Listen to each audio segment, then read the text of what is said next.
আল্লাহ কত মানুষ মাওলা না চাইতে ভালোবাসে। আল্লাহ উলামায়ে কেরামদেরকে ভালোবাসে, আলেমদেরকে ভালোবাসে, মসজিদ মাদ্রাসাকে ভালোবাসে, দুনিয়ার কোনো স্বার্থ না। আল্লাহ তাআলা জানে মসজিদের ইমাম সাহেব দিতে পারবে না, কোনো হুজুর কোনো কিছু দিতে পারবে না, কিন্তু মাওলা তোমাকে পাওয়ার জন্য ওরা ভালোবাসে, ওরা মনে করে হুজুররা বড় নেককার। ও রব্বুল আলামিন, মসজিদের আলেম উলামায়ে কেরামদেরকে ভালোবাসে, মাদ্রাসার ছাত্রদেরকে ভালোবাসে।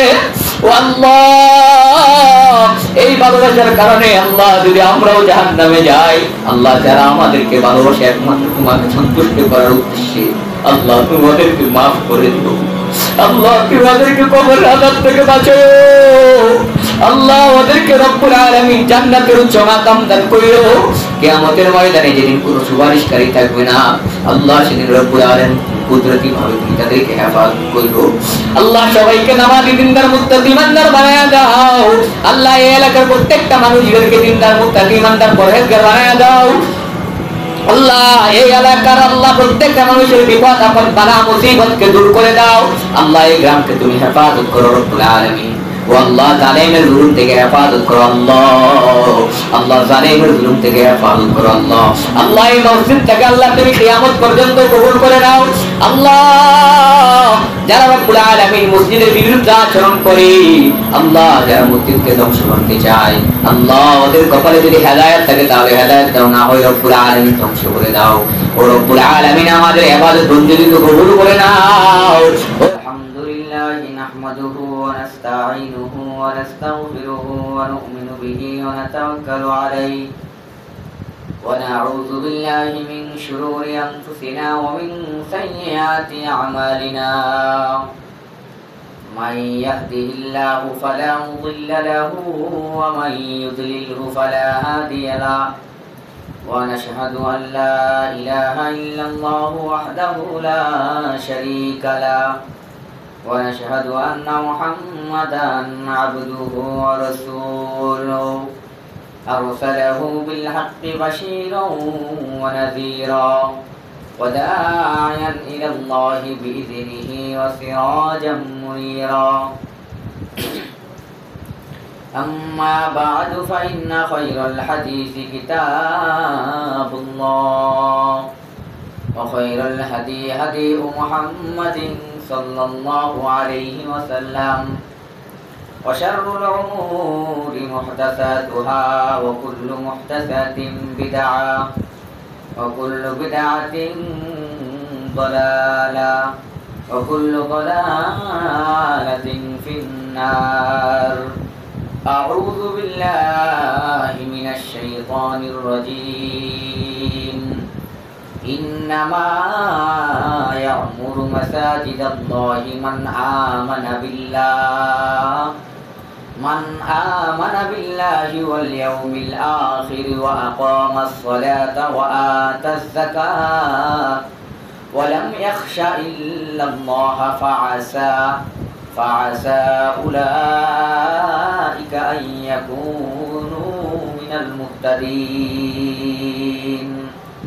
الآخر الآية.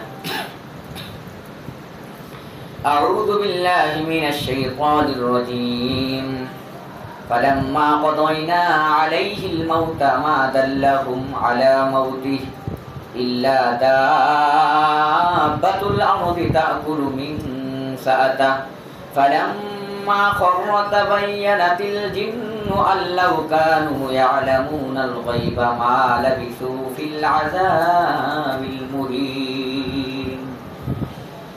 الآخر الآية. عن أبي هريرة رضي الله تعالى عنه قال عن النبي صلى الله عليه وسلم قال أية المنافق ثلاث إذا حدث كذب وإذا وعد أخلف وإذا أؤتمن خان. اللهم صل على محمد وعلى آل محمد كما صليت على إبراهيم وعلى آل إبراهيم إنك حميد مجيد. اللهم بارك على محمد وعلى آل محمد كما باركت على إبراهيم وعلى آل إبراهيم إنك حميد مجيد সমস্ত প্রশংসা আল্লাহ সুবহানাহু ওয়া তাআলার দরবারে, যেই মহান রব্বুল আলামিন আজকের এই পবিত্র মাসে, রবিউল আউয়াল মাসে, এই মাসে রাসূল সাল্লাল্লাহু আলাইহি ওয়াসাল্লাম এই দুনিয়াতে আগমন করছেন। আজকে 19 রবিউল আউয়াল আল্লাহ রাব্বুল আলামিন আজকে পবিত্র জুমায় আমাদেরকে কবুল করেছেন এবং মসজিদে আসার, বসার, কিছু কথা বলার ও শোনার সুযোগ করে দিয়েছেন। তাই সেই মহান মুনিবের দরবারে প্রাণ খুলে শুকরিয়া আদায় করি, সকলে বলি আলহামদুলিল্লাহ।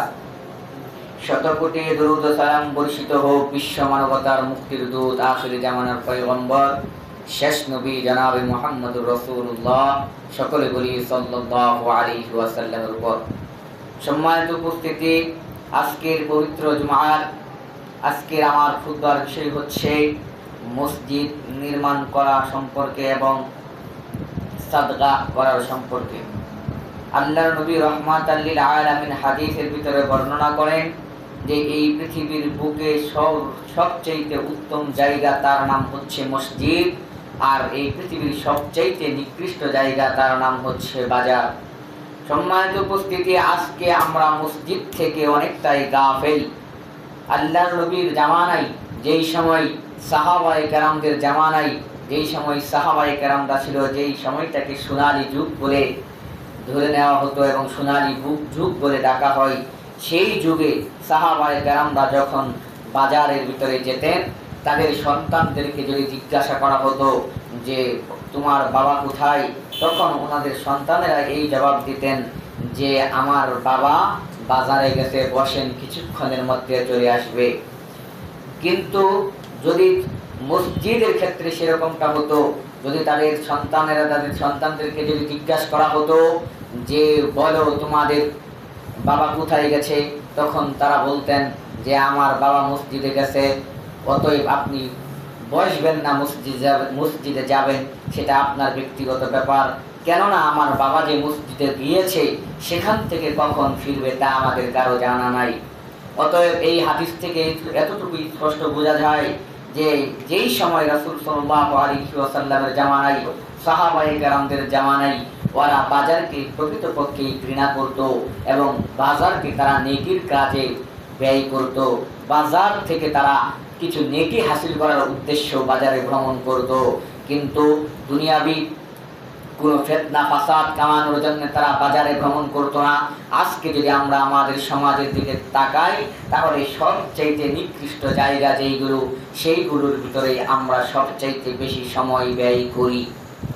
কিন্তু আল্লাহ এবং আল্লাহর নবী রাহমাতাল লিল আলামিনের ভাষায়, হাদিস এবং কোরআন অনুযায়ী যেই সমস্ত জায়গাগুলোকে শ্রেষ্ঠ জায়গা বলে ঘোষণা করা হয়েছে, সেই সমস্ত শ্রেষ্ঠ জায়গায় আমরা যত সম্ভব পারি কম সময় দেই। সম্মানিত উপস্থিতি, অতএব আজকে এই পৃথিবীর শ্রেষ্ঠ জায়গা এই মসজিদ সম্পর্কেই আপনাদের সামনে পবিত্র কোরআন এবং হাদিস থেকে আলোচনা করব। আল্লাহ রাব্বুল আলামিন যদি তৌফিক দান করেন, ওমা তাওফীকি ইল্লা বিল্লাহ। সম্মানিত উপস্থিতি, আল্লাহ সুবহানাহু ওয়া তাআলা এই পৃথিবীতে যেরকম মসজিদকে দামি করেছেন, ঠিক সেরকমই একজন দিনদার, ইমানদার মুমিনের ঘরকেও দামি করেছেন। অতএব আল্লাহ সুবহানাহু ওয়া তাআলা মসজিদ নির্মাণ করার জন্য সবাইকেই এই সুযোগ দেয় না। মসজিদ নির্মাণ করার জন্য সবাইকে কবুল করা হয় না। মসজিদ নির্মাণ করার জন্য, মাদ্রাসা নির্মাণ করার জন্য সকলের টাকা পয়সাকে কবুল করা হয় না।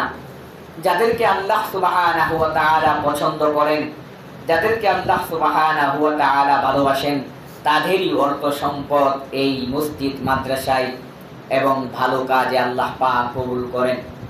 আল্লাহ সুবহানাহু ওয়া তাআলা কুরআনুল কারীমের ভিতরে বলেই দিয়েছেন যে আল্লাহ যাকে পছন্দ করেন তাকে হেদায়েতের রাস্তা দেখান, আর যাকে পছন্দ করেন না তাকে হেদায়েতের রাস্তা দেখাবেন না।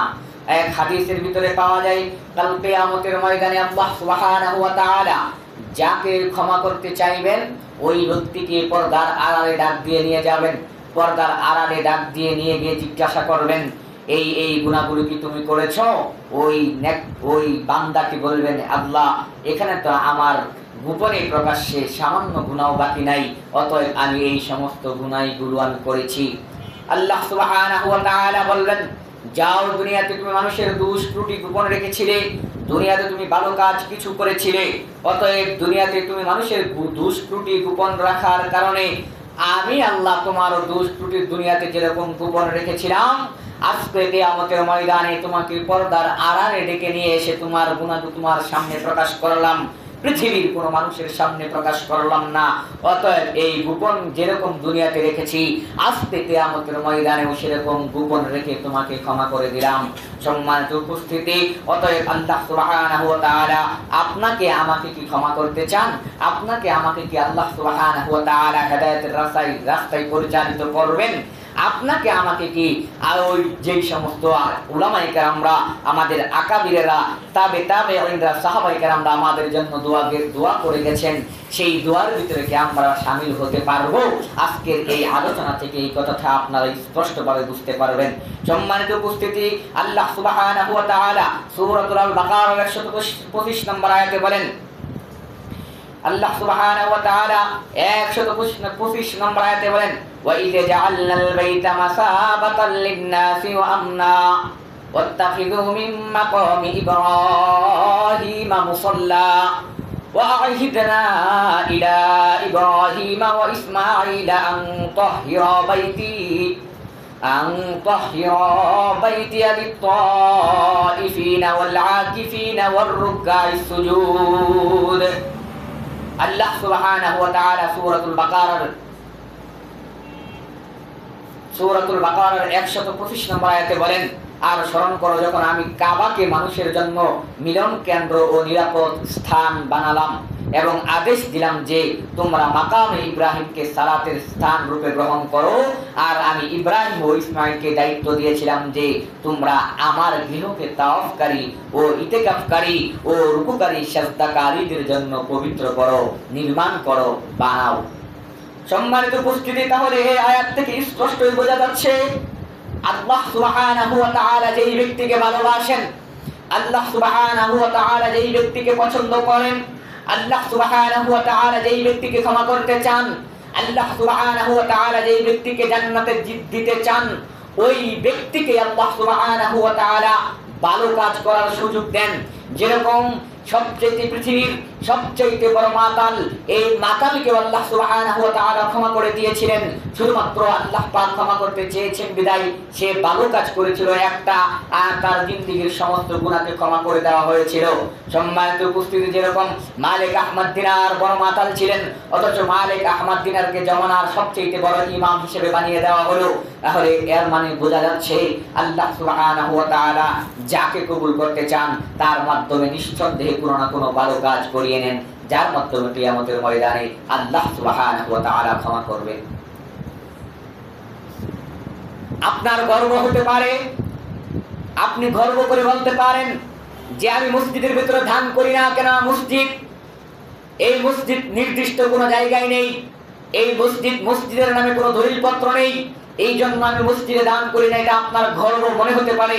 কিন্তু আপনি ভুলে যাচ্ছেন যে আল্লাহর নবী রাহমাতাল লিল আলামিন বলছেন উম্মতি মুহাম্মাদের জন্য পৃথিবীর সমস্ত জায়গা হচ্ছে নামাজের জায়গা, পৃথিবীর সমস্ত জায়গা হচ্ছে মসজিদ, শুধুমাত্র গোসলখানা, ওয়াশরুম ব্যতীত এবং কবরস্থান ব্যতীত সমস্ত জায়গাই হচ্ছে মুসলিমদের জন্য মসজিদ। সম্মানিত উপস্থিতি, আমি যদি আপনাকে বুঝি, আমি যদি আপনাকে বলি, আজকে যে কাগজের দোহাই আপনি দেখাচ্ছেন, আপনি যে বলছেন মসজিদের নামে যদি কাগজপাতি না থাকে তাহলে ওই মসজিদে নামাজ হবে না, এর দলিল কোথায় বলেন? বর্তমান সময়ে যদি আমরা আফগানিস্তান এই দেশের দিকে তাকাই, তাহলে এই দেশের মানুষের কথার আমানত এতটাই কঠিন, যদি আপনি সকালবেলা কথা দেন যে বিকালবেলা অমুক স্থানে তোমার সাথে আমি দেখা করব, এটা হচ্ছে আমানত, তাকে কথা দিলেন, কিন্তু বিকালবেলা যদি আপনি তার সাথে দেখা না করেন তাহলে আপনি হত্যার উপযুক্ত হয়ে গেলেন, আপনাকে হত্যা পর্যন্ত করা হবে। এর নাম হচ্ছে কথার মূল্য, এর নাম হচ্ছে আমানত।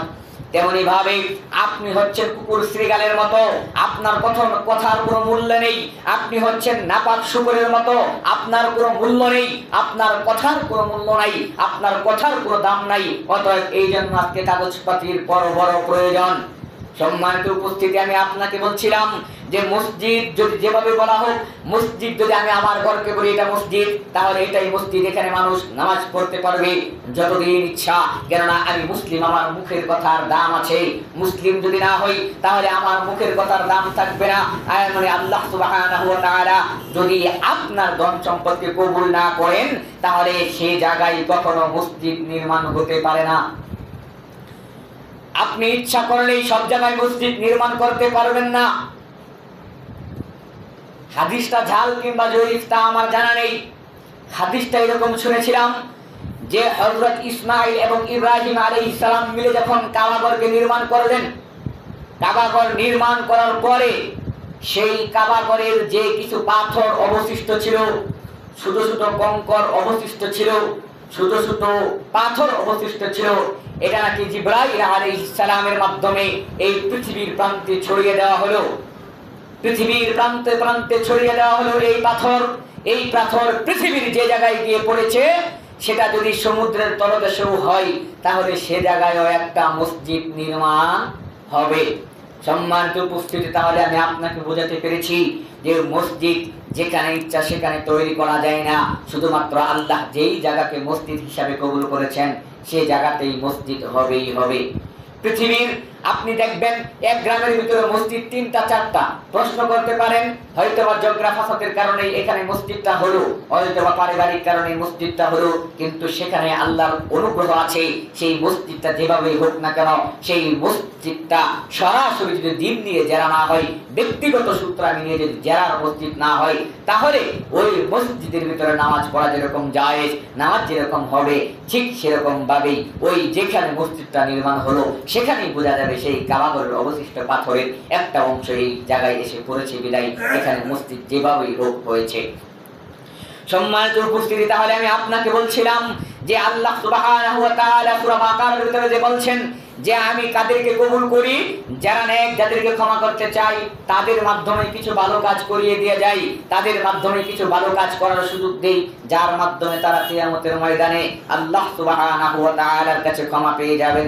সম্মানিত উপস্থিতি, আল্লাহ সুবহানাহু ওয়া তাআলা সূরাতুল আত-তাওবার 9 নম্বর সূরার 18 নম্বর আয়াতে বলেন, ইন্নামা ইয়া'মুরু মাসাজিদাল্লাহি মান আমানা বিল্লাহ ওয়াল ইয়াউমিল আখির ওয়া আকামাস সালাতা ওয়া আতাজ যাকাতা ওয়া লাম ইয়াখশা ইল্লাল্লাহা ফাআসা উলাইকা আইয়াকুনু মিনাল মুহতাদিন। আল্লাহ সুবহানাহু ওয়া তাআলা বলেন, ইন্নামা ইয়া'মুরু মাসাজিদাল্লাহি মান আমানা বিল্লাহ, একমাত্র তারাই মসজিদ নির্মাণ করবে। কারা মসজিদ নির্মাণ করবে? মান আমানা বিল্লাহ, যারা আল্লাহর প্রতি বিশ্বাস স্থাপন করেছে, যারা বিশ্বাস করেন যে আল্লাহ সুবহানাহু ওয়া তাআলা আছেন, আমার সৃষ্টিকর্তা আছেন, তারাই শুধুমাত্র মসজিদ নির্মাণ করবেন। এটা কার কথা? আল্লাহ সুবহানাহু ওয়া তাআলার কথা। এই কথাটা আল্লাহ সুবহানাহু ওয়া তাআলা কোথায় বললেন?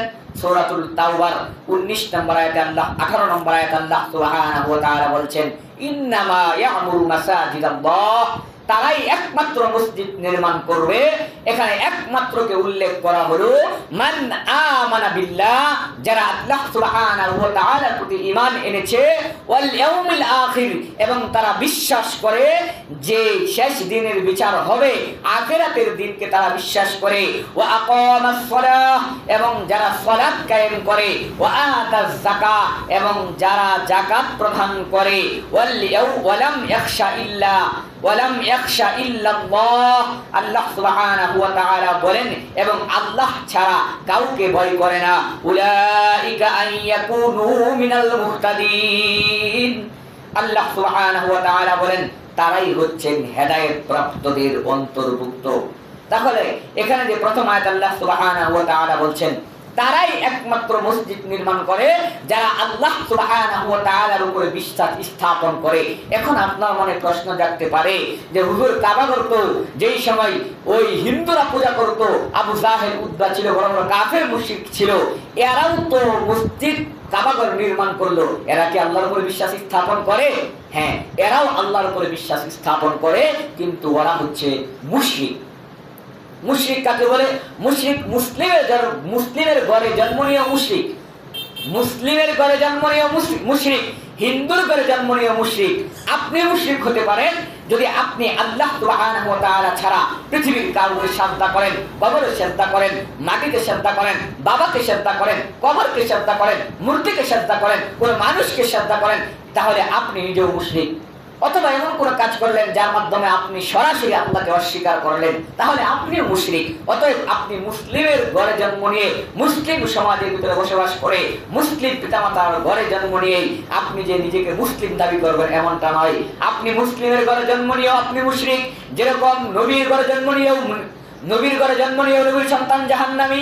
এক বালিশের মাথায়, এক বালিশের নিচে, এক বালিশের উপর মাথা দিয়ে, এক কম্বলের নিচে শুয়েও নবীর স্ত্রী জাহান্নামী। কেননা তারা মুশরিক ছিল, আল্লাহর অবাধ্য আচরণ করার কারণে ওরা মুশরিক হয়ে গিয়েছিল, এই জন্য তাদের জন্য জাহান্নাম অবধারিত। সম্মানিত উপস্থিতি, তাহলে আমি আপনাকে বোঝাতে মনে হয় পেরেছি যে একজন কাফেরের টাকা দিয়ে মসজিদ কেমন করে হয়, সে তো মুশরিক। কিন্তু সে মুশরিক হতে পারে, কিন্তু সে মুশরিক যেরকম মুসলিমের ভিতরে মুশরিক থাকে, ওই কাফেররাও সেরকম মুশরিক ছিল। কিরকম ছিল? আবু জাহেল উদ্বা সাহেবও বিশ্বাস করত যে আল্লাহ সুবহানাহু ওয়া তাআলা আসমানে একজন আছেন, আরশে আজিমে একজন আছেন, তিনি হলেন আমাদের প্রতিপালক, তিনি হলেন আমাদের আল্লাহ। ফেরাউনের চাইতে বড় কাফের আরো আছে, এই ফেরাউনও বিশ্বাস করতো যে একজন আছেন, তিনি হলেন আল্লাহ। এই ফেরাউন তো মুশরিক ছিল। ওই কাবা ঘরের ভিতরে যারা মূর্তির পূজা করতো, ওরাও জানতো যে একজন আছেন, তিনি হলেন আল্লাহ, কিন্তু তারা কি করতো? ওই কাবার ভিতরে যে মূর্তি ছিল এর সামনে মাথা নত করতো, একে সেজদা করতো, একে পূজা করতো, আর মনে চিন্তা করতো যে এর মাধ্যমে, এই মূর্তির মাধ্যমে আমরা আল্লাহকে পাবো। এই আশাই তারা এই মূর্তির পূজা করতো, এই জন্য তারা মুশরিক। তাহলে আপনি কি মুশরিক না? আপনি যে এই কবরে গিয়ে সেজদা করলেন, ওই কবরে সেজদা করার কারণে আপনি চিন্তা করলেন কবরে যদি সেজদা করি তাহলে এই বাবার মাধ্যমে আমাকে ক্ষমা করা হবে, তাহলে আপনি মুশরিক। আপনি পীরের কাছে গেলেন, পীরের পায়ে সেজদা করলেন, আপনিও মনে করলেন এই পীরের মাধ্যমে আপনি আল্লাহকে পাইবেন, অতএব আপনিও মুশরিক। আল্লাহকে পাওয়ার কোনো মাধ্যম প্রয়োজন হয় না, আল্লাহকে পাওয়ার পৃথিবীর কোনো মাধ্যম লাগে না, কোনো ব্যক্তির মাধ্যম লাগে না, কোনো পথ লাগে না। সম্মানিত উপস্থিতি, আল্লাহকে পাওয়ার মাধ্যম শুধুমাত্র একটাই, তা হলো আল কোরআন এবং সুন্নাহ। সম্মানিত উপস্থিতি, আপনি যদি মুশরিক হন, আপনাকে যদি আল্লাহ হেদায়েত দিতে চান, তাহলে কোনো সময় আল্লাহ আপনাকে হেদায়েত দিয়ে দিবে যদি আপনার কোনো ভালো কাজ থাকে। সম্মানিত উপস্থিতি, তাহলে আমি আপনাকে বলছিলাম কারা মসজিদকে নির্মাণ করবে? যারা আল্লাহকে ভালোবাসে, যারা আল্লাহর উপর বিশ্বাস স্থাপন করে। তাহলে এই ব্যাখ্যাটা যদি আমরা বিপরীত দিকে নিয়ে যাই, যে তাহলে কারা মসজিদ নির্মাণে বাধা দিবে, তাহলে কারা মসজিদ ভাঙবে, তাহলে কারা মসজিদের বিপক্ষে আচরণ করবে, বিরুদ্ধ আচরণ করবে, ওরাই হলেন মুশরিক, ওরাই আল্লাহর উপর বিশ্বাস স্থাপন করে না, এই জন্য ওরা মুশরিক। ওরা মসজিদের কাজে বাধা দিবে, প্রত্যেকটা ভালো কাজের বাধা দিবে, ওরা মসজিদ ধ্বংস করার জন্য তাই তারা করবে। ওরা হলেন ওরাই হলেন মুশরিক, ওরাই হলেন লাগান, ওরাই হচ্ছেন কাফের, ওরাই হচ্ছেন জাহান্নামী। এটা যদি কোরআনের বিপরীত দিক দিয়ে আপনি যদি এই আয়াতের বিপরীত দিক চিন্তা করেন, তাহলে এটাই আসে। সম্মানিত উপস্থিতি, এখানে আল্লাহ তো স্পষ্টই বলছেন একমাত্র তারাই মসজিদ নির্মাণ করে যারা আল্লাহর উপর বিশ্বাস স্থাপন করে। তারপর কারা নির্মাণ করে?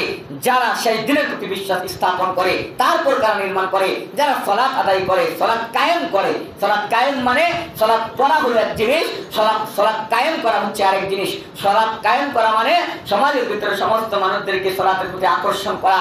এখন আকর্ষণ করার তো কয়েকটা মাধ্যম, আপনি তো সালাতের প্রতি আকর্ষণ করতে পারবেন না এখানে যদি মসজিদ নির্মাণ না হয়। অথবা ধরেন এই নাওরা এলাকার ভিতরে কোনো মসজিদ নাই, আপনাদের এলাকায় ধরে নেন কোনো মসজিদ নাই, এখন বলেন এই আপনি একা নামাজ পড়েন। এখন অনেক নামাজি ব্যক্তিও আছেন, অথবা নামাজি ব্যক্তি নাইও, অথবা ওরা মুসলিম, নামাজ পড়ার জন্য মাঝে মাঝে চিন্তা করে যে একটু নামাজ পড়লাম, কিন্তু আপনার এলাকায় মসজিদ না থাকার কারণে ওরা কি নামাজ পড়তে পারবে? ওরা দুপুরের নামাজ আসরের সময় পড়বে, অতএব এর মনে হতে পারে যে দুপুর যাবে, আসর যাবে, মাগরিব যাবে, এশা যাবে, রাত্রির বেলা গিয়ে হয়তো এশার নামাজ পড়লে পড়বে, না পড়লে না, একসময় ঘুমিয়ে যাবে। এর নাম সালাত কায়েম করা না। সালাত কায়েম করার মাধ্যম কি? যে আপনি একটা নামাজের, আপনি 10 তলা বাসা করলেন, তার ভিতরে নিচের 1 তলা রেখে দিলেন নামাজের জন্য। আপনার উদ্দেশ্য কি?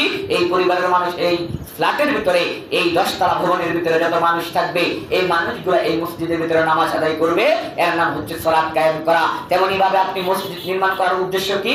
যে এখানে মানুষ সালাত আদায় করবে, এর মানে আপনি এখানে মসজিদ নির্মাণ করলেন যে মানুষ সালাত আদায় করবে, আপনি সালাত কায়েম করার ব্যবস্থা করলেন, সালাত কায়েমের প্রতি আপনি আদর্শ হলেন, সালাত কায়েমের প্রতি আপনি উৎসাহিত হলেন। সম্মানিত উপস্থিতি, এই জন্য আল্লাহ সুবহানাহু ওয়া তাআলা বলছেন ওয়া আকামাস সালাহ, যারা সালাত আদায় করে, ওয়া আতাজ যাকাত, যারা যাকাত আদায় করে, এবং ওয়া লাম ইয়াখশা ইল্লাল্লাহ ফাআসা, যারা আল্লাহকে ভয় করে, উলাইকা আইয়াকুনু মিনাল মুহতাদিন, একমাত্র তারাই হচ্ছে হেদায়েতের পথে আছে, তারাই হলেন হেদায়েত প্রাপ্ত দল, তারাই হলেন হযরত ইব্রাহিম আলাইহিস সালামের দল, তারাই হলেন হযরত ইব্রাহিম আলাইহিস সালামের সাথী, ওমর উসমান আলীর সাথী। সম্মানিত উপস্থিতি, তাহলে আমি আপনাকে বলছিলাম যে মসজিদ যারা ধ্বংসের জন্য চেষ্টা করে, ওরা স্পষ্টভাবে মুনাফিক, ওরা স্পষ্টভাবে জালেম, ওরা স্পষ্টভাবে মুশরিক। ওদের জন্য আল্লাহ সুবহানাহু ওয়া তাআলা আখিরাতে কোনো কিছু রাখে নাই। তাহলে আমি আপনাকে বোঝাচ্ছি, আমি যে আয়াতটা আপনার সামনে আমি তেলাওয়াত করলাম, আপনি যদি মসজিদের বিরুদ্ধে হয়ে থাকেন, আপনি যদি মসজিদ আপনার বিন্দু পরিমাণ কথার মাধ্যমে যদি মসজিদের কোনো বাধা আসে, আপনি যদি সারা জীবন সালাত আদায় করেন, তাহলে বোঝা যাচ্ছে আপনি আল্লাহর প্রতি বিশ্বাস স্থাপন আপনার নাই। আপনি কি জন্য সালাত আদায় করছেন? আপনি এজন্য সালাত আদায় করছেন, বয়স হয়ে গেছে অনেক, এখন ছেলের বউ আছে, নাতি নাতকুর আছে, এখন যদি আমি সালাত আদায় না করি তাহলে নাতিরা কি বলবে, ছেলের বউ কি বলবে, ছেলে কি বলবে, এই জন্য আপনি নামাজ পড়লেন। কিন্তু আপনি যে মনে করেও যদি আপনি মসজিদে বাধা দেওয়ার চিন্তা করেন, তাহলে আপনাকে ধরে নিতে হবে আপনার দিলের ভিতরে কোনো ঈমান নাই। সম্মানিত উপস্থিতি, আপনার দিলের ভিতরে যদি এই নিয়ত থাকে যে এখানে মসজিদ থাকবে না, পৃথিবীর যে কোনো জায়গায় হোক, আপনার বাড়িতে আশেপাশে হোক, আপনি অন্য সমাজের হন, যে জায়গারই হন, আপনার জমিতে হোক অথবা অন্যের জমিতে হোক, যেখানেই হোক না কেন, আপনার মনের ভিতরে যদি এই খাহেশ থাকে যে এখানে যদি মসজিদ হয় তাহলে আমি বাধা দিব, এখানে মসজিদ হতে দিব না, তাহলে আপনাকে বিশ্বাস রাখতে হবে যে আপনি আল্লাহর উপর সরাসরি বিশ্বাস করেন না, আপনি হলেন মুশরিক, মুনাফিক, আপনি হলেন জাহান্নামী। কুরআনের সূরাতুল তাওবার 11 নম্বর আয়াতের তাফসীর ভালো করে পড়লে স্পষ্টভাবে আপনারা বুঝতে পারবেন, আমার প্রতি কোনো রাগ আপনার থাকবে না।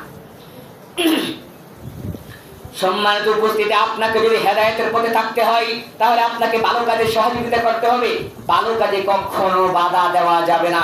আপনি যদি ইমানদার নিজেকে দাবি করেন তাহলে আপনাকে ভালো কাজে সহযোগিতা করতে হবে। আপনার মাধ্যমে যদি কোনো ভালো কাজের কোনো ক্ষতি হয়, মসজিদের কোনো ক্ষতি হয়, মাদ্রাসার কোনো ক্ষতি হয়, রাস্তাঘাট কোনো ভালো কাজের ক্ষতি হয়, তাহলে এর জন্য আপনাকে বিশ্বাস রাখতে হবে যে আপনার আখিরাতে কোনো কিছু নাই। সম্মানিত উপস্থিতি, আল্লাহ সুবহানাহু ওয়া তাআলার স্পষ্ট কথা যে আল্লাহ সুবহানাহু ওয়া তাআলা মসজিদকে আবাদ করার জন্য বলেছেন, আর মানুষ মসজিদ তারাই আবাদ করে যাদের ভিতরে আল্লাহর উপর বিশ্বাস আছে, যারা আল্লাহর উপর বিশ্বাস রাখে, যারা আখিরাতের প্রতি বিশ্বাস রাখে, যারা সালাত আদায় করে। সম্মানিত উপস্থিতি, যেরকম কথায় আছে না যে কারো কাছে লতা পাতা, আবার কারো কাছে লাকড়ি, অর্থাৎ কারো কাছে জড়িবুটি, কারো কাছে লাকড়ি, অর্থাৎ একই গাছ, এক মা বোন ওই গাছের পাতা দিয়ে কি করেন, লাকড়ি বানিয়ে, গাছের লাকড়ি বানিয়ে রান্নার কাজে ব্যবহার করেন। আরেকজন পুরুষ মহিলা আছেন যে ওই গাছটা চিনার কারণে ওই গাছের লতা পাতা দিয়ে ঔষধ তৈরি করেন, কেননা দুইজনের কাছে দুই রকমের মূল্য, কেননা সে জানে না বিদায়। ঠিক সেরকম ভাবে মসজিদের মূল্য কার কাছে থাকবে, যে সালাত আদায় করে তার কাছে মসজিদের মূল্য থাকবে, যে নামাজ আদায় করে তার কাছে মসজিদের মূল্য থাকবে, যে আখিরাতের উপর বিশ্বাস স্থাপন করে তার কাছে এর মূল্য থাকবে। আপনি যদি আখিরাতের উপর কোনো বিশ্বাস না রাখেন তাহলে আপনার মসজিদের প্রয়োজন নাই, আপনার কোরআনের প্রয়োজন নাই, আপনার হাদিসের কোনো প্রয়োজন নাই। আপনার যদি আল্লাহর উপরে বিশ্বাস না থাকে তাহলে আপনার কোনো দিন ধর্ম কোনো কিছু মানার প্রয়োজন নাই। সম্মানিত উপস্থিতি, তাহলে আমি আপনাকে মনে হয় বোঝাতে পেরেছি, আপনি কিছুটা হলেও এতটুকু বুঝতে পেরেছেন যে মসজিদ মাদ্রাসা প্রত্যেকটা উত্তম কাজের ভিতরে পারলে সহযোগিতা করতে হবে, না পারলে ঘৃণা পর্যন্ত করা যাবে না। বাধা তো দূরের কথা, ঘৃণাও মনে মনে করা যাবে না, মনে মনে চিন্তাও করা যাবে না যে আমি এই কাজে বাধা দিব, এই চিন্তা এই চিন্তাও মনে মনে আনা যাবে না। প্রত্যেকটা ভালো কাজকে আপনাকে মনে মনে বলেও সহযোগিতা করতে হবে। বিবেক বুদ্ধি মেধা দিয়ে, টাকা পয়সা অর্থ সম্পদ দিয়ে আমি আপনাকে সহযোগিতা করতে হবে, এটা আল্লাহ সুবহানাহু ওয়া তাআলার আদেশ। যদি আপনি আল্লাহর উপর বিশ্বাস রাখেন তাহলে তাই করবেন, আর যদি আপনার আল্লাহর উপর বিশ্বাস না রাখেন তাহলে মসজিদে দান করে এই টাকা কিছুক্ষণ পর আবার ফেরত চাইবেন। সম্মানিত উপস্থিতি, আপনার আখিরাত কি আছে? আপনি কি চিন্তা করছেন? আপনার কি আল্লাহর উপরে বিশ্বাস আছে? আপনি যে দান আল্লাহর রাস্তায় করলেন, সেই দান করার পরে সেই দান আবার কেমন করে ফেরত চান? আপনার কি লজ্জা হয় না? আপনার কি মৃত্যুর ভয় নেই? আপনি কি মরবেন না? আল্লাহর কাছে কি আপনার জবাবদিহিতা করতে হবে না? সম্মানিত উপস্থিতি, তারপর আল্লাহ সুবহানাহু ওয়া তাআলা সূরাতুন নূরের 36 নম্বর আয়াতে বলেন, في بيوت أذن الله أن ترفع ويذكر فيها اسمه يسبح له فيها بالغدو والآصال। আল্লাহ সুবহানাহু ওয়া তাআলা বলেন, যেসব ঘরে যাকে সমুন্নত করতে এবং যেখানে আল্লাহর নাম জিকির করতে আল্লাহর অনুমতি দিয়েছেন, আল্লাহ সুবহানাহু ওয়া তাআলা যেই সমস্ত ঘরকে আল্লাহর নাম জিকিরকে আল্লাহ সুবহানাহু ওয়া তাআলার জিকির করার জন্য অনুমতি দিয়েছেন এবং যেই সমস্ত ঘরকে সম্মানিত করেছেন, অনুমতি দিয়েছেন, সেখানে সকাল সন্ধ্যায় তোমরা তাসবিহ পাঠ করবে। এর মানে মসজিদ তো স্বেচ্ছায় কোনো মানুষের ইচ্ছায় হতে পারে না, মসজিদ শুধুমাত্র হয়েছে আল্লাহর ইচ্ছায়। এখানে আল্লাহ অনুমতি দিয়েছেন, পৃথিবীর কেউ কোনো কাউকে বাধা দিতে পারবে না। এই মসজিদে ফজরের নামাজ পড়বে, আপনি বাধা দিতে পারবেন না। এখানে মিসকিন নামাজ পড়বে, আপনি বাধা দিতে পারবেন না। এতিম নামাজ পড়বে, আপনি বাধা দিতে পারবেন না। এখানে কোন ইহুদি যদি চিন্তা করে যে মসজিদে নামাজ পড়ে আমি তওবা করব, তাও আপনি বাধা দিতে পারবেন না। কোন মুনাফিককে বাধা দিতে পারবেন না, কোন মুশরিককে বাধা দিতে পারবেন না। কাউকে আপনি মসজিদে এসে নামাজ পড়বে আপনি বাধা দেওয়ার ক্ষমতা আপনার নাই। সম্মানিত উপস্থিতি, অতএব যদি আপনি বাধা দেন তাহলে আপনি আল্লাহর বিপক্ষে চলে গেলেন, আপনার নির্ধারিত স্থানকে জাহান্নাম বানিয়ে নিলেন। সম্মানিত উপস্থিতি, তাহলে আমি আপনাকে বোঝাতে চাচ্ছিলাম যে আল্লাহ সুবহানাহু ওয়া তাআলা এই মসজিদ কাদেরকে নির্মাণ করার সুযোগ দেন? যাদেরকে আল্লাহ সুবহানাহু ওয়া তাআলা ক্ষমা করতে চান, তাদেরকে আল্লাহ সুবহানাহু ওয়া তাআলা এই মসজিদকে নির্মাণ করার জন্য সুযোগ করে দেন। যেরকম সুযোগ জিনদেরকে করে দেওয়া হয়েছিল, হযরত সুলাইমান আলাইহিস সালামের মাধ্যমে জিনেরা মসজিদকে নির্মাণ করে নাই? জিনেরা কি মসজিদ নির্মাণ করে নাই? ওরাও মসজিদ নির্মাণ আল্লাহ সুবহানাহু ওয়া তাআলা করিয়েছেন, জিনেদের মাধ্যমে মসজিদ নির্মাণ করিয়েছেন। তাহলে আমি আপনাকে কিভাবে বুঝাই যে মসজিদের দাম কি পরিমাণ? আমি আপনাকে কেমন করে বুঝাই?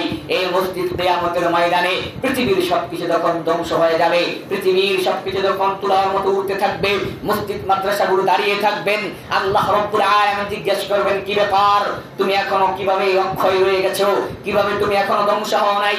ওই মসজিদ ডাক দিয়ে বলবেন, যারা আমাকে নির্মাণ করেছে, যারা আমাকে আবাদ করেছে, যারা আমাকে চাষাবাদ করেছে, যারা আমাকে ইবাদত, আমার ঘরে এসে ইবাদত করেছে, যাদের অর্থ সম্পদ টাকা দিয়ে আমাকে নির্মাণ করেছে, ওদেরকে ক্ষমা না করা পর্যন্ত আমি ধ্বংস হব না। তাহলে আমি আপনাকে বোঝাচ্ছি, কিয়ামতের ময়দানে আল্লাহ সুবহানাহু ওয়া তাআলা কত মাধ্যমে না খুঁজবেন আপনাকে আমাকে ক্ষমা করার জন্য। কিন্তু আপনি যদি আল্লাহর সাথে মুশরিক, আল্লাহর সাথে বেঈমানি করেন, আল্লাহর সাথে নাফরমানি করেন, আল্লাহর সাথে মুনাফিকি করেন, তাহলে আপনি কেমন করে ক্ষমা পাবেন? একটা বার আপনি চিন্তাই করেন। সম্মানিত উপস্থিতি, আল্লাহ সুবহানাহু ওয়া তাআলা কুরআনুল কারীমের ভিতরে এরকম অনেক জায়গায় এরকম হাদিস, এই কোরআনের অনেক জায়গায় মসজিদ নির্মাণ সম্পর্কে বলেছেন। আল্লাহ সুবহানাহু ওয়া তাআলা মসজিদ নির্মাণ করিয়েছিলেন সুলাইমান আলাইহিস সালামের মাধ্যমে, আল্লাহ সুবহানাহু ওয়া তাআলা মসজিদ নির্মাণ করিয়েছিলেন আদম আলাইহিস সালামের মাধ্যমে, আল্লাহ সুবহানাহু ওয়া তাআলা মসজিদ নির্মাণ করিয়েছিলেন ইব্রাহিম, ইসমাঈল আলাইহিস সালামের মাধ্যমে, আল্লাহ সুবহানাহু ওয়া তাআলা মসজিদ নির্মাণ করিয়েছিলেন মুসা আলাইহিস সালামের মাধ্যমে, আল্লাহ সুবহানাহু ওয়া তাআলা মসজিদ নির্মাণ করিয়েছিলেন নবীদের মাধ্যমে। তাহলে এক কথায়, এক ভাষায় এটা অন্তত এটা বলতে পারি যে মসজিদ হলো নবীওয়ালা কাজ, মসজিদ নির্মাণ করা এটা হলো নবীওয়ালা কাজ। অতএব আপনাকে এই কাজে সহযোগিতা করতেই হবে।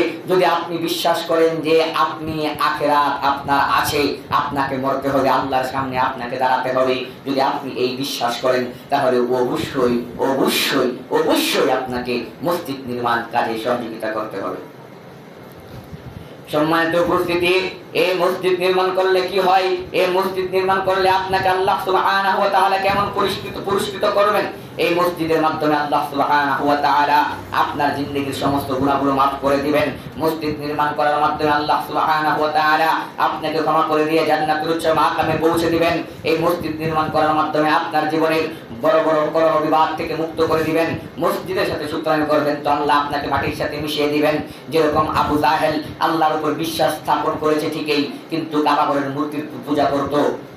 যখন আল্লাহর নবী রাহমাতাল লিল আলামিনের সাথে আবু জাহেলের যুদ্ধ হলো, ওই যুদ্ধের সময় ওই আবু জাহেল গিয়ে কি করলেন, সেই কাবার ভিতরে হাত দিলেন। হাত দিয়ে বলছেন যে আল্লাহ যদি মুহাম্মদের ধর্ম ঠিক থাকে তাহলে তুমি মুহাম্মদকে বিজয়ী দান করো, আর যদি আমার ধর্ম সঠিক হয় তাহলে আমাকে বিজয়ী দান করো। আল্লাহ সুবহানাহু ওয়া তাআলা আমাদের প্রিয় নবী মুহাম্মদ সাল্লাল্লাহু আলাইহি সাল্লামের এই ইসলাম ধর্মকে বিজয়ী করলেন এবং ওই মুশরিকদেরকে আল্লাহ সুবহানাহু ওয়া তাআলা ধ্বংস করে দিলেন। তাহলে এই কথা থেকে এতটুকু বোঝা যায় যে আবু জাহেল আল্লাহর প্রতি বিশ্বাস স্থাপন করত। তাহলে আপনি নিজে মুসলমান দাবি করার পরেও আল্লাহ বলছেন যদি মসজিদ নির্মাণ করতে হয়, তুমি যদি মসজিদ নির্মাণে কোনো বাধা দাও তাহলে তুমি আল্লাহর উপর বিশ্বাস স্থাপন করবে না। তাহলে আবু জাহেল আল্লাহর উপর বিশ্বাস স্থাপন করত, আর যদি আপনি মসজিদ কাজে বাধা দেন, মসজিদের কাজে যদি কোনো বাধা আপনার আসে, আপনার যদি মসজিদের কোনো উন্নয়ন কাজে বাধা আসে, পৃথিবীর যে কোনো জায়গায় হোক না কেন, পৃথিবীর যে কোনো জায়গায় হোক না কেন, আপনার মুখের কথায় মসজিদের কাজে উপকার হবে কিন্তু ক্ষতি হবে না। যদি ক্ষতি হয় তাহলে আপনি ধরে নেবেন যে আবু জাহেলের চাইতে নিকৃষ্ট আপনি। সম্মানিত উপস্থিতি, এটা আমার কথা, আল্লাহর নবী রাহমাতাল লিল আলামিনের কথা, স্বয়ং আল্লাহ সুবহানাহু ওয়া তাআলার কথা। সম্মানিত উপস্থিতি, আল্লাহ সুবহানাহু ওয়া তাআলা বলছেন, আল্লাহর নবী রাহমাতাল লিল আলামিন বলছেন সুনান ইবনে মাজাহ 242 নম্বর হাদিসে হযরত আবু হুরায়রা রাদিয়াল্লাহু তাআলা আনহু বর্ণিত, তিনি বলেন রাসূলুল্লাহ সাল্লাল্লাহু আলাইহি ওয়াসাল্লাম বলেছেন, ইমানদার ব্যক্তির মৃত্যুর পর যার যেসব কাজ, তার যেসব পুণ্য, যেই সমস্ত আমলগুলো জারি থেকে যায়, যে সমস্ত আমল তার মৃত্যুর পরে চলতে থাকে, যে সমস্ত আমলের নেকি, যে সমস্ত কাজের নেকি, যে সমস্ত সততার নেকি ওই মানুষটা কবরে শুয়ে শুয়ে পাবে। আল্লাহর নবী রাহমাতাল লিল আলামিন বলছেন, এক হলো যে জ্ঞান সে অন্যকে শিক্ষা দিয়েছে, যে ইলম সে অন্যকে শিক্ষা দিয়েছে, ওই ইলমের মাধ্যমে যদি ওই ইলমটা ইসলামের ইলম হয়, ওই ইলমটা যদি একটা আয়াত হয়, যতদিন পর্যন্ত ওই লোকটা ওই আয়াত তেলাওয়াত করবে, শুধু ওই লোকটা ওই আয়াত তেলাওয়াত করবে এমনটা নয়, ওই লোকটা যদি আরেকজনকে শিক্ষা দেয়, ওই লোক যদি আরেকজনকে শিক্ষা দেয়, এরকম করে করে পৃথিবীর সবাইকে শিক্ষা দেওয়া হয়। আর যেই লোকটা সর্বপ্রথম একজনকে শিক্ষা দিয়েছে, ওই লোকটা যদি মৃত্যুবরণ করে, কিয়ামত পর্যন্ত কবরে শুয়ে শুয়ে ওই লোকটা ওই নেকির ভাগ পেতে থাকবে।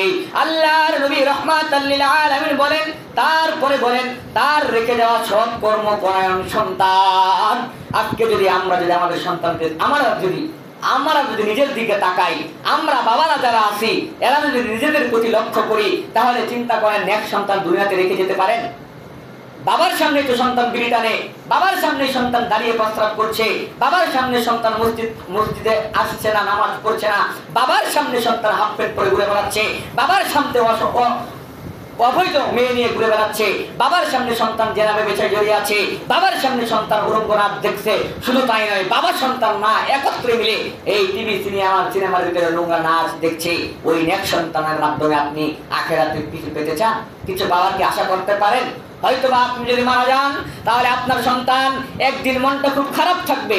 আপনাকে ফজরের সময় মারা যাবেন, দুপুরের পরে আপনার যদি জানাজা হয়, আপনার সন্তান ওই দিন দুপুরে সালাত পড়বে, সর্বোচ্চ আসর মাগরিব সর্বোচ্চ এশা, পরের দিন ফজরের সময় সজাগ পাবে না, আর তার নামাজ নাই, রোজা নাই। ওই সন্তান কি নেক সন্তান বলা হয়? আল্লাহর নবী রাহমাতাল লিল আলামিন বলছেন, ওই রকম এক সন্তান, ওই রকম ন্যায়পরায়ণ সন্তান, ওই রকম সৎ কর্মপরায়ণ সন্তান, যেই সন্তানকে কোরআন এবং হাদিস সূত্রে রেখে দেওয়া হয়েছে, যেই সন্তান আল্লাহর কাছে সবসময় বাবার জন্য দোয়া করবে, যেই সন্তানের মাধ্যমে পৃথিবীর সব জায়গায় ভালো কাজ হবে, যেই সন্তানের মাধ্যমে প্রত্যেকটা উত্তম কাজ হবে, যেই সন্তানের মাধ্যমে ভালো ভালো কাজ সামনে এগিয়ে যাবে, ওই সন্তান যতদিন দুনিয়াতে বেঁচে থাকবে, ওই সন্তান যতদিন দুনিয়াতে বেঁচে থাকবে, যতটা ভালো কাজ করবে, যতটা দান সদকা করবে, এর একটা ভাগ ওই বাবা কবরে শুয়ে শুয়ে পেয়ে যাবে। কিন্তু এক আর দুই, এক হলো কি যে এরকম ইলম মানুষদেরকে শিখিয়ে যাওয়া, যেই এলেমের মাধ্যমে আমি আপনি কবরে শুয়ে শুয়ে কিছুটা পেতে পারি। এটা হলো 1 নাম্বার। 2 নাম্বার হচ্ছে নেক সন্তান, যেই সন্তান দুনিয়াতে আমি মৃত্যুবরণ করার পরে আমার নামে যেই সন্তান দান সাদকা করবে, আমার নামে যেই সন্তান কি করবে, নামাজ শেষে দোয়া করবে, আমার নাম নিয়ে যেই সন্তান মসজিদ মাদ্রাসা নির্মাণ করবে, আমার নাম নিয়ে যেই সন্তান ভালো ভালো কাজ করবে, ওই রকম সন্তান। এই হলো 2টা। এই 2টা যদি আমি বলি, আমাদের সমাজের ভিতরে, আমাদের দেশের ভিতরে কয়েকটা সন্তান এরকম আছে যে বাবা মরার পরে আল্লাহর কাছে দোয়া করবে? কয়েকটা সন্তান এরকম আছে যে কয়েকটা বাবা এরকম আছে যে এরকম এলেম মানুষদের কাছে শিখিয়ে গেছে, যে এলেমের মাধ্যমে সে আখিরাত পেতে পারে? আছে? আপনাদের চোখের সামনে আছে? কয়জন বাবা এখানে যারা আছেন, কয়জন বলতে পারবেন যে আমি কোরআনের এতগুলো আয়াত জানি, এতগুলো সূরা মুখস্থ পারি, অথবা একটা হাদিস জানি, অথবা এই দোয়াগুলো জানি? কয়জন বাবা বলতে পারবেন? অথবা জানলেও কয়জন বলতে পারবেন যে এই দোয়াটা আমি অমুক জনকে শিখাইছি, অমুক আরেকজনকে শিখাইছি, আমি জানি, আমি কবরে শুয়ে শুয়ে এটা করতে পারি? বলতে পারবেন? বলতে পারবেন না। পুরো রাস্তা আছে, এই 2টা রাস্তা বন্ধ। তাহলে 3 নাম্বার রাস্তা, একটা রাস্তাই খোলা। সেই রাস্তা কি? যেটা কবর, যেটার নেকি আপনি কবরে শুয়ে শুয়ে পেতে পারেন, যেটার আমল আপনি কবরে শুয়ে শুয়ে পেতে পারেন, যেটার মাধ্যমে আপনি কবরে শুয়ে শুয়ে আল্লাহ সুবহানাহু ওয়া তাআলার অনুগ্রহ দয়া পেতে পারেন। সেটা কি? আল্লাহ নবী রাহমাতাল লিল আলামিন বলেন, মসজিদ যা সে নির্মাণ করে গিয়েছে, মসজিদ যা সে নির্মাণ করে গিয়েছে, মাদ্রাসা যে যা নির্মাণ করে গিয়েছে, মুসাফির জন্য সরাইখানা নির্মাণ করে গিয়েছে, অর্থাৎ পানি খাওয়ার জন্য কল নির্মাণ করে দিয়েছে, রাস্তাঘাটে মানুষ যাবে, মানুষ পানি পান করবে, প্রদীপ পানি পান করবে, মুসাফির রাত্রিবেলা ঘুমাবে, মুসাফির রাত্রিবেলা শয়ন করবে। এরকম জিনিস কয়জন নির্মাণ করে গিয়েছে? ওই যেই জিনিসটা সে নির্মাণ করে গিয়েছে, মানুষ পানি নিয়ে তার সংসার চালাবে, তার জীবনকে বাঁচাবে, তার পিপাসা মিটাবে, মুসাফির রাত্রি যাপন করবে ঘরের ভিতরে। মুসাফির পানির অভাব যেন না হয়, মুসাফিরের যেন থাকার অভাব না হয়, মসজিদ নির্মাণ করলো মানুষের নামাজের কষ্ট যেন না হয়। এইরকম প্রত্যেকটা ভালো কাজ যদি কোনো মানুষ করে যেতে পারে, তার এক সন্তান দুনিয়াতে থাকতে পারে না, তার কোনো ইলমও নাই যে ইলমের মাধ্যমে সে সদকায়ে জারিয়া পাবে। কিন্তু তার কোনো টাকা যদি মসজিদের মধ্যে থাকে, তার কোনো টাকা যদি মাদ্রাসার মধ্যে থাকে, তার যদি কোনো টাকা সরাইখানার মধ্যে থাকে, মেহমানখানার মধ্যে থাকে, তার যদি কোনো টাকা মসজিদ মাদ্রাসার দেওয়ালের মধ্যে লুটে থাকে, ওই রাস্তাঘাটে লুটে থাকে, পানির ব্যবস্থা করা হয়েছে সেখানে আছে, এই সমস্ত জায়গায় যদি তার 1 টাকাও থাকে, তাহলে ওই ব্যক্তিটাও ওই কবরে শুয়ে শুয়ে কিয়ামত পর্যন্ত, যতদিন পর্যন্ত মানুষ ওই মসজিদে নামাজ পড়বে, যেই মসজিদে তার টাকা আছে, ততদিন পর্যন্ত মানুষ ওই মাদ্রাসায় লেখাপড়া করবে, যেই মাদ্রাসায় তার টাকা আছে, যতদিন পর্যন্ত মানুষ, যতদিন পর্যন্ত প্রতীক ওই পানি পান করবে, যেই পানির ভিতরে ওই লোকের টাকা আছে, যতদিন পর্যন্ত মুসাফির ওই ঘরের ভিতরে থাকবে, যেই ঘরের ভিতরে তার টাকা আছে, ততদিন পর্যন্ত ওই লোকটা কবরে শুয়ে শুয়ে নেকি পেতে থাকবে।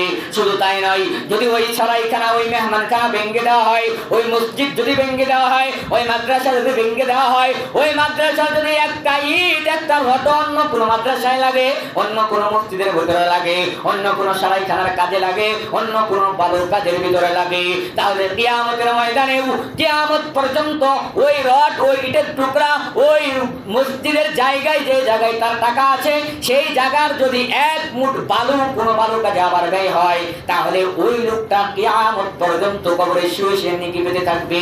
ওই মাদ্রাসা, যেই মাদ্রাসার ভিতরে ওই আমার টাকা আছে, ওই মাদ্রাসায় কিয়ামত পর্যন্ত যত সন্তান লেখাপড়া করবে, ধরে নিলাম কিছুদিন পরে ওই মাদ্রাসা বন্ধ হয়ে গেল, ধ্বংস হয়ে গেল, অথবা নদীর মাধ্যমে তলিয়ে গেল, কিন্তু ওই মাদ্রাসাতে একটা আয়াত যে সন্তানটা শিক্ষা গ্রহণ করেছে, ওই সন্তানটা যদি শিক্ষা গ্রহণ করার পরে ওই সন্তানটা আরো 10 জনকে শিখায়, ওই 10 জন যদি আরো 10 জনকে শিখায়, অতএব ওই সন্তানের এই আয়াতটা যদি কিয়ামত পর্যন্ত জারি থাকে, তাহলে ওই মানুষটা, ওই লোকটা, যেই লোকটার একটা টাকা ওই মাদ্রাসায় ছিল, ওই লোকটা কিয়ামত পর্যন্ত কবরে শুয়ে শুয়ে নেকি পেতে থাকবে। এটাই হচ্ছে আল্লাহর নবী রাহমাতাল লিল আলামিনের হাদিস। এটার নাম হচ্ছে সদকায়ে জারিয়া। যা আপনি খাচ্ছেন, এটাই হচ্ছে, যা আপনি খাচ্ছেন তা শেষ হয়ে যাচ্ছে, যা আপনি পড়েছেন তাও শেষ হয়ে যাচ্ছে, যা সদকা করবেন তাই কিয়ামতের ময়দানে এবং কবরে শুয়ে শুয়ে পাবেন, অন্য কোনো কিছু পাবেন না। সম্মানিত উপস্থিতি, আল্লাহর নবী রাহমাতাল লিল আলামিন আরো বলেন, উবাইদুল্লাহ খাওলানী রাহিমাহুল্লাহ থেকে বর্ণিত, তিনি উসমান ইবনে আফফান রাদিয়াল্লাহু তাআলা আনহুকে বলতে শুনেছেন, তিনি যখন মসজিদে নববী নির্মাণ করেছিলেন, মসজিদে নববী যখন নির্মাণ করেছিলেন, আল্লাহর নবী রাহমাতাল লিল আলামিন যখন ওই অবস্থায় জীবিত ছিল, মসজিদে নববী নির্মাণ করা হচ্ছিল, তখন লোকজনদের মন্তব্যে ওই উসমান ইবনে আফফান রাদিয়াল্লাহু তাআলা আনহু বলেছিলেন, তোমরা আমার উপরে অনেক বাড়াবাড়ি করতেছো, আমার উপরে অনেক অপবাদ দিচ্ছ। রাসূলুল্লাহ সাল্লাল্লাহু আলাইহি ওয়াসাল্লামকে আমি বলতে শুনেছি, যেই ব্যক্তি মসজিদ নির্মাণ করে, যেই ব্যক্তি মসজিদ নির্মাণ করে, যেই ব্যক্তি মসজিদ নির্মাণ করে, রাবী বলেন, আমার মনে হয় তিনি বলছিলেন যেই ব্যক্তি আল্লাহর সন্তুষ্টর উদ্দেশ্যে মসজিদকে নির্মাণ করে, যেই ব্যক্তি সালাত কায়েম করার উদ্দেশ্যে মসজিদকে নির্মাণ করে, আল্লাহর সন্তুষ্ট হওয়ার উদ্দেশ্যে মসজিদকে নির্মাণ করে, আল্লাহ সুবহানাহু ওয়া তাআলা ওই মসজিদের মতো আল্লাহ সুবহানাহু ওয়া তাআলা তার জন্য জান্নাতে অনুরূপ একটি ঘরকে তৈরি করে দেন। তাহলে আচ্ছা, এখন যদি আমরা মসজিদে দান করি অথবা মসজিদের মাধ্যমে নিজের টাকার মাধ্যমে মসজিদ নির্মাণ করলাম, তো রাসূল সাল্লাল্লাহু আলাইহি ওয়াসাল্লাম তো বলছেন, হাদিসটি সহিহ বুখারী 450 নম্বর হাদিস, এখানে যা আল্লাহর নবী বলছেন, যদি কোনো ব্যক্তি মসজিদকে নির্মাণ করে তাহলে ওই ব্যক্তির জন্য জান্নাতে একটা ঘর নির্মাণ করা হবে। এখন আমি আপনি মসজিদ নির্মাণ করলাম, জান্নাতে আমার জন্য একটা ঘর তৈরি হলো, এখন কি আল্লাহ পাক আমাকে জাহান্নামে দিবেন? আমার জন্য তো ঘর নির্মাণ করা হয়েছে জান্নাতে, তাহলে কি আল্লাহ আমাকে জাহান্নামে দিবেন? জাহান্নামে দিবে না, আল্লাহ পাক আমাকে জান্নাতে দিবেন, আমার ঘরে আমাকেই নেবেন। অতএব আমি আপনাকে এটাই বোঝাতে চাচ্ছি যে মসজিদ আপনাকে নির্মাণ করতেই হবে।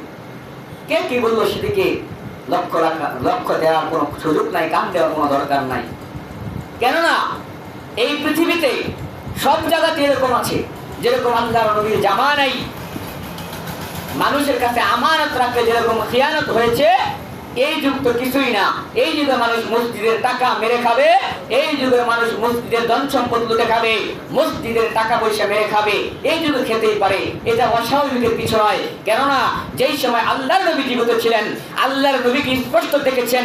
শুধু তাই নয়, আল্লাহর নবী রাহমাতাল লিল আলামিনের মাধ্যমে যুদ্ধ করেছেন এবং কি যুদ্ধের ময়দানে শহীদ হয়েছেন ওই লোক জাহান্নামী। শুধুমাত্র কি করলেন? গনিমতের মাল থেকে একটি চাদর সরিয়েছিলেন, এই জন্য জাহান্নামী। তাহলে মসজিদের টাকা আপনার কাছে আছে, আপনি সেই টাকা নিয়ে বসে আছেন, আর আপনি নামাজ পড়বেন, হজ করবেন, আর জান্নাত পেয়ে যাবেন, এটা সম্ভব? এটা কি আমানত নয়? এটা কি আমানত নয়? আপনার কাছে এটাকে আমানত দেওয়া হয় নাই?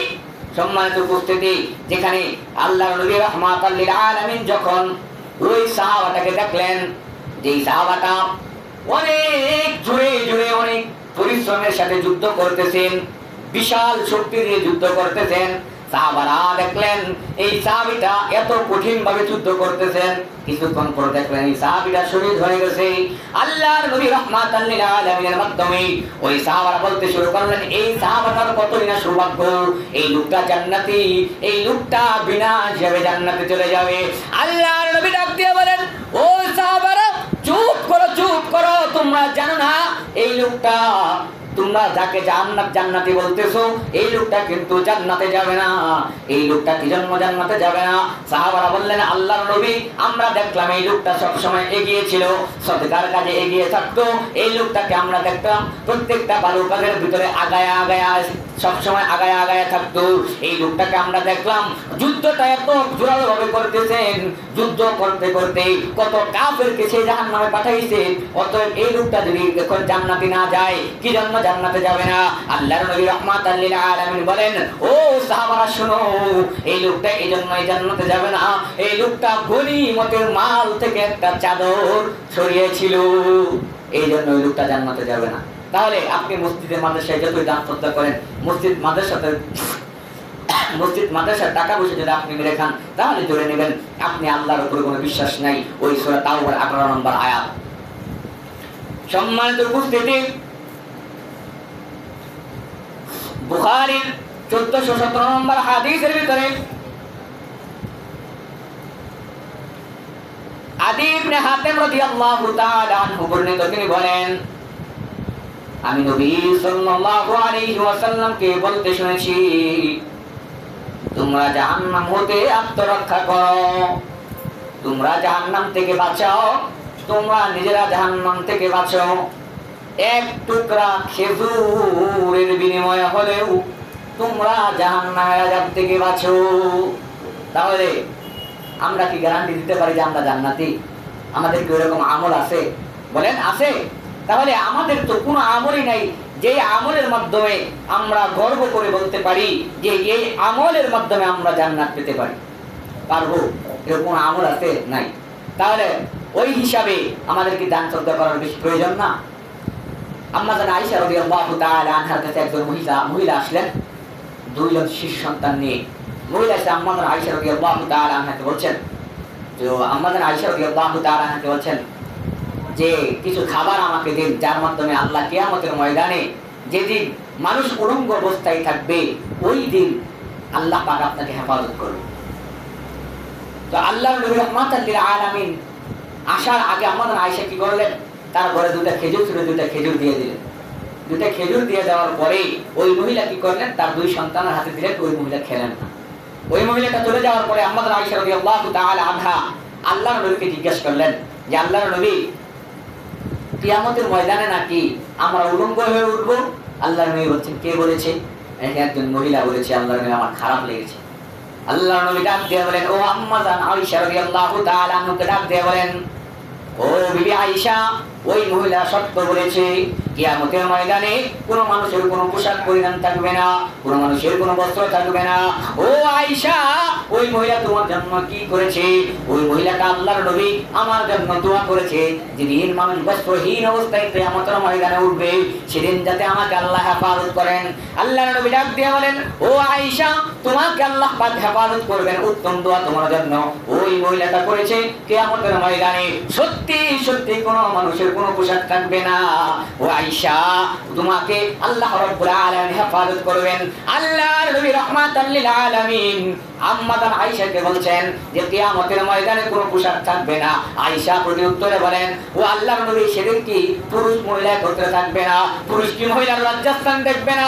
মহিলা কি পুরুষের লজ্জাস্থান দেখবে না?